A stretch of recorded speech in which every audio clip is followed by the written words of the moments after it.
Hi folks, Vipin here, and a video regarding the rupee versus dollar fluctuation. Now I have done a video on this before, but this is just an update for the previous video.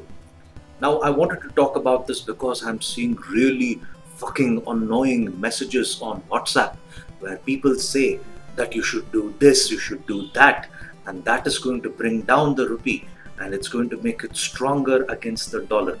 No. And that is not how it works. So, one of the things they say is buy products which are made by Indian companies.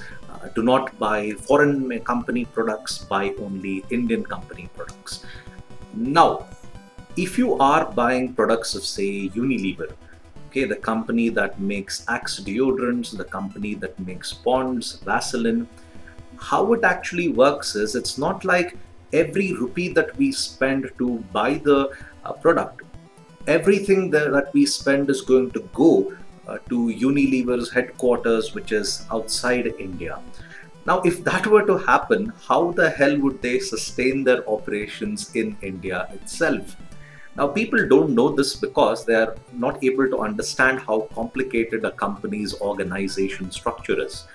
What a company like Unilever would do is they would split their business into different countries. Like, for example, they would say, we have a different division, a subsidiary that looks after America, a subsidiary that looks after Asia, a subsidiary maybe just for India itself, a subsidiary for Australia, and so on.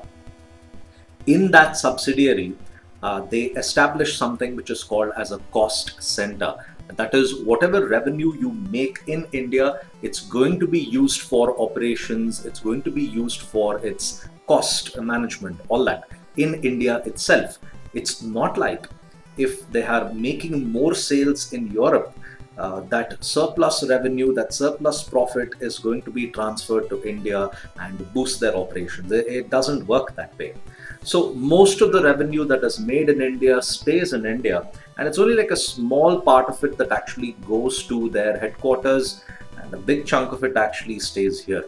That small fraction that moves to their home country, it doesn't really affect the dollar price and the rupee fluctuations.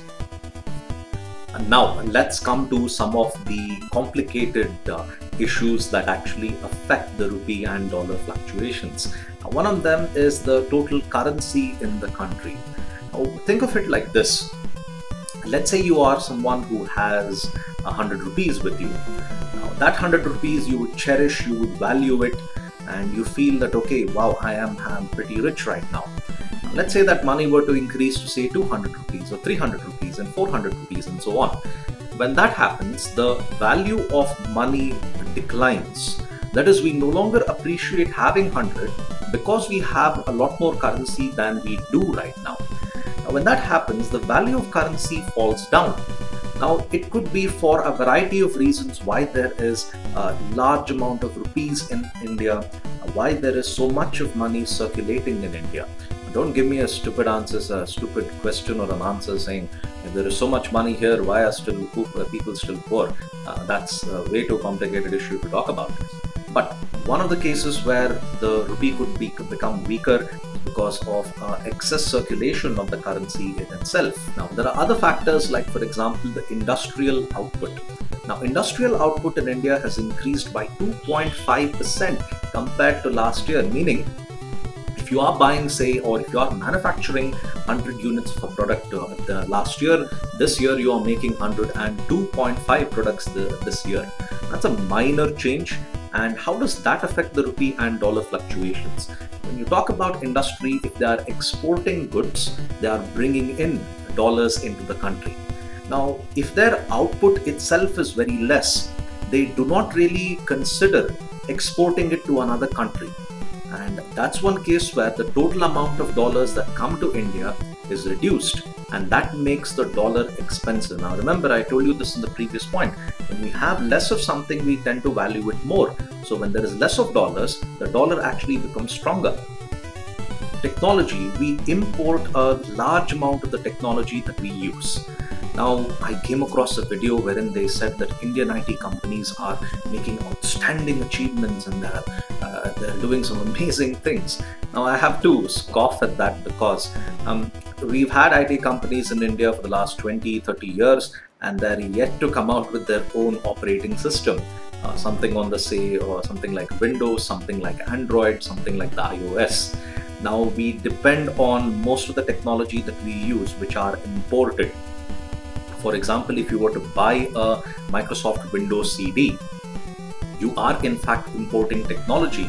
Remember that revenue that price that you pay for the CD, that is something which Microsoft is going to receive.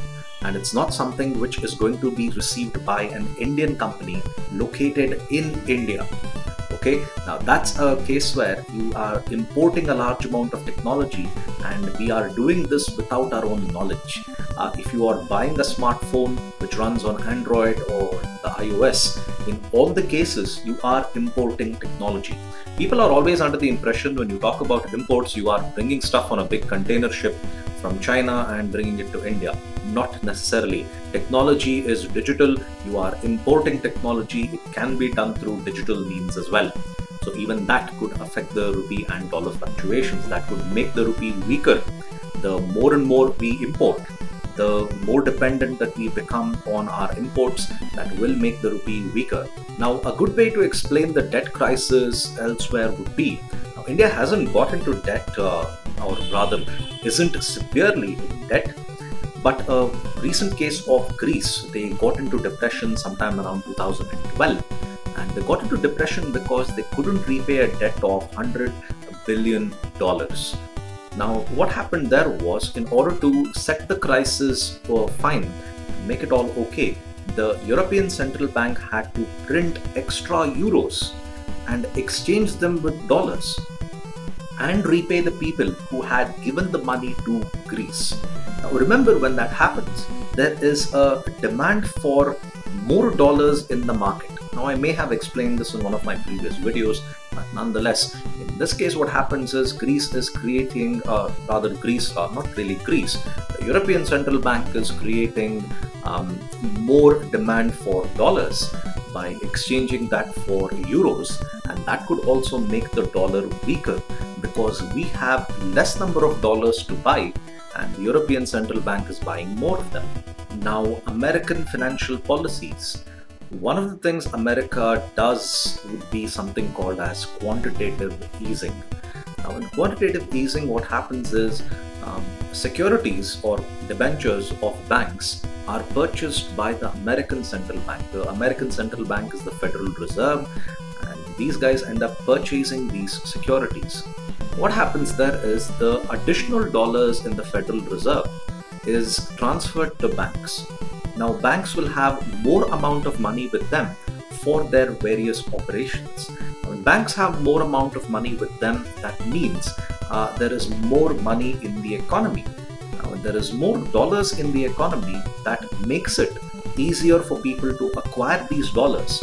And when, like I said, when there is more number of dollars in the economy, the dollar becomes weaker and the rupee could become stronger when that happens. So, these are some of the things that actually affect the rupee and dollar fluctuations. Please do not believe retarded things like this. Now, just to tell you how fucking stupid this is, if you say that you shouldn't eat at McDonald's or Domino's or Pizza Hut or KFC, most of India is still in the rural side. That is, they do not have access to McDonald's, KFC, all that. Now, a majority of India doesn't have access to McDonald's, KFC, all that. How is it that if the minority were to stop eating there, the rupee becomes stronger? Think upon that. Anyway, guys, thank you for your time, and please visit my website. It's vipinmks.com. I have given the links in the description below, and you might like the articles that I put up on my website. See you guys. Have a nice day.